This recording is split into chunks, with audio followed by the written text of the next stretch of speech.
My wife sent me a drunken message from Las Vegas at 2:47 a.m. saying she had just married her colleague and that I was worthless, so I calmly froze her accounts, changed the locks, and by morning the police were at my door. Got a message from my spouse in Vegas. Just wed my colleague. You're worthless, BW. I responded, all right. Then I froze her accounts and swapped the door locks.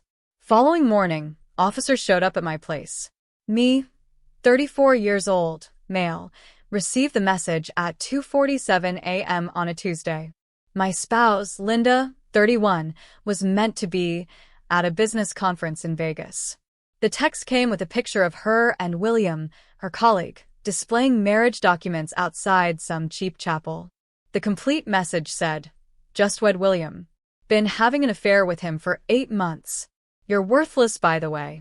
Your weak energy made this so simple. Have fun with your miserable existence." I looked at my phone for about 30 seconds. Then I responded with one word. All right. Before she could reply, I started working. You see, Linda might have been secretive about her cheating, but she was awful with money management. Everything belonged to me. The property, the primary accounts, even her credit cards were just additional user cards on my accounts. By 3:15 a.m., I had canceled all her cards, modified every password she had access to, removed her authorization on everything, contacted a 24-hour lock service, cost me $300, but totally worth it. Captured screenshots of everything for documentation. The locksmith showed up at 4 a.m. By 5 a.m., fresh locks were in place. I also updated the garage access code. Then I returned to sleep. Got up at 8 a.m. to banging on my door. 2 officers standing there looking irritated. "Sir, we received a report about a domestic issue. Your spouse claims you locked her out of her residence."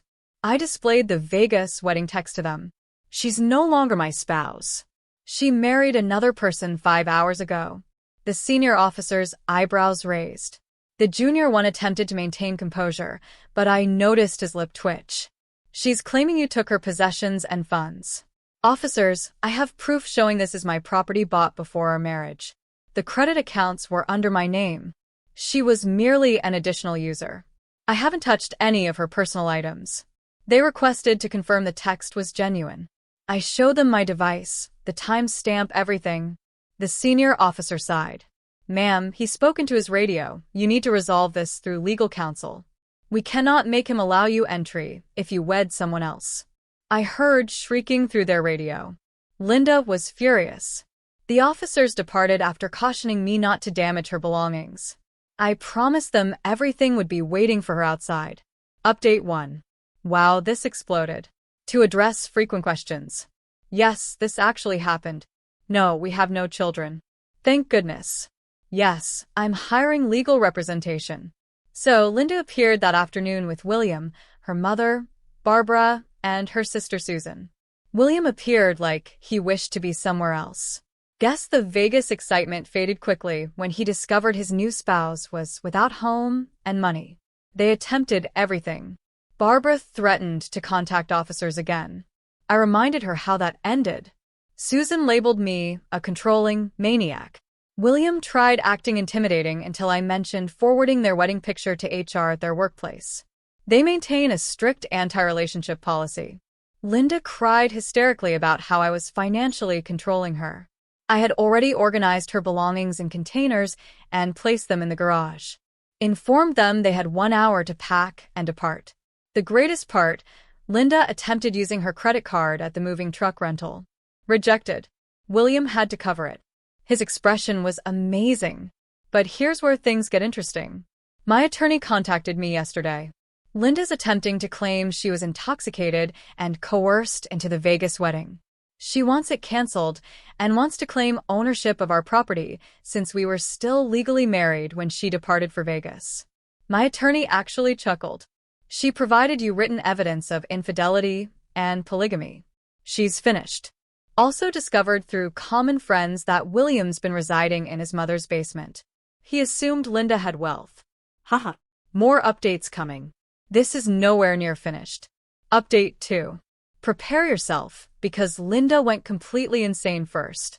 She launched a social media crusade, posted everywhere that I was an abusive narcissist who trapped her in a loveless union and forced her to seek love elsewhere. Her mother and sister spread it everywhere. Some of our shared friends actually bought it. But Linda overlooked one detail. I'm friends with David, who's basically the technology expert of our friend circle. He assisted me in retrieving some very interesting Facebook conversations between her and William dating back over a year, including her boasting about how she was playing the waiting game and securing finances before abandoning me. My preferred message: he's so foolish. I've been transferring money from our shared grocery account for months. Nearly have enough for my perfect wedding with you, sweetheart. Yeah, about that shared grocery account. It was actually just my account that I allowed her to use for household costs. I reviewed the records. She had been taking cash for groceries and spending maybe half. The remainder, who can say? I shared the screenshots. Her story fell apart quickly. Then came the meltdown. 1. She persuaded her father to contact my employer, claiming I was bothering his daughter. My boss knew the entire situation and told him to leave professionally. 2. She attempted breaking into the property at 3 a.m. My new security system recorded everything. She was yelling about her grandmother's jewelry that her grandmother was still wearing because, obviously, she's living. 3. She alleged I killed her cat. We never owned a cat. I have allergies. 4. She began calling my mother crying about how she made an error and William meant nothing. My mother told her, "You should have considered that before sleeping with him for 8 months, dear." But the ultimate entitlement happened yesterday. I receive a call from William's mother, Sarah. This woman had the nerve to demand I be a man and accept Linda back because William cannot support a spouse and made an error, and young men make foolish choices. I asked if she was seriously requesting me to take back a woman who betrayed me so her son wouldn't face consequences. Well, when you phrase it that way, you sound selfish. Marriage involves forgiveness. I disconnected. Last night, Linda sent one last message from a friend's device. You destroyed my life. I hope you're satisfied. I responded, I actually am. Thanks for checking. Then I blocked that contact, too. Tomorrow's the initial divorce proceeding. My attorney says it'll be swift since she committed polygamy. Cannot wait. Final update. The divorce proceeding was perfect. Linda arrived in a white gown to divorce court where she was being divorced for wedding another man. The judge's expression was amazing.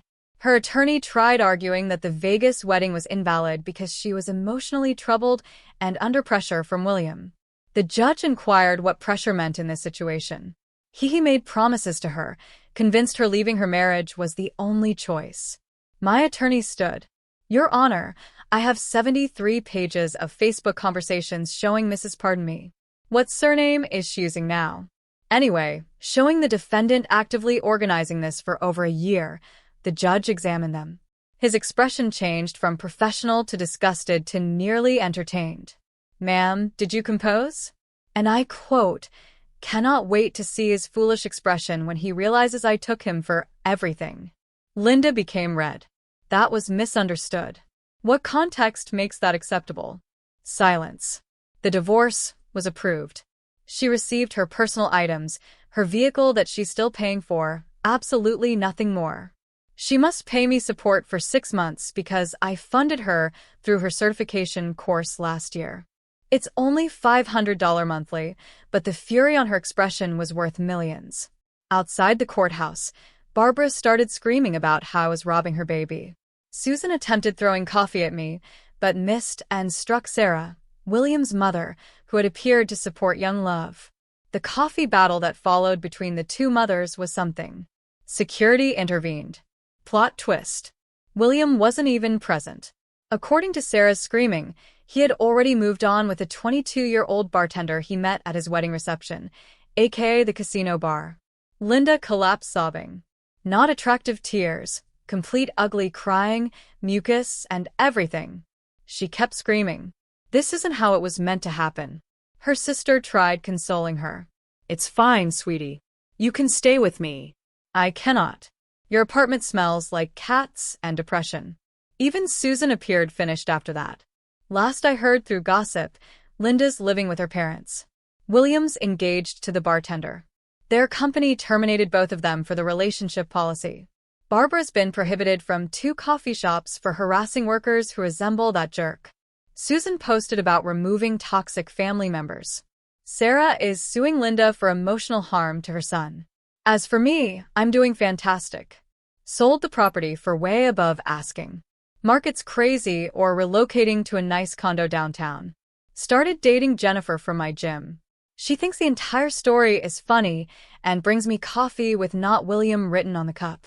My attorney framed the Vegas marriage document. It hangs in his office as the simplest case ever. To everyone asking if I regret being vindictive, nope. She played foolish games and won foolish rewards. The only thing I regret is not noticing the warning signs sooner. Like when she said her ex was insane for changing his streaming password after she cheated. Should have realized. Thanks for following this crazy journey. I'm going to go live my greatest life now. P.S. Linda, if you're reading this, and I know you are because you're obsessed with Reddit, William's mother called you a gold-digging demon at her book club. Just thought you should know. Alright. Edit. Since some of you are questioning, yes, this is 100% legal where I reside. No, I didn't violate any laws. Removing an authorized user from my accounts isn't stealing. Securing my property isn't illegal. Stay mad about it. Edit 2. Stop messaging me asking if Jennifer is available. She's not. We're very content. Also, stop requesting Linda's social media. Let's not go there. Edit 3. William's bartender fiancé left him after discovering he was married. My attorney sent me the annulment documents Linda filed. Under reasons she wrote temporary insanity. The jokes write themselves.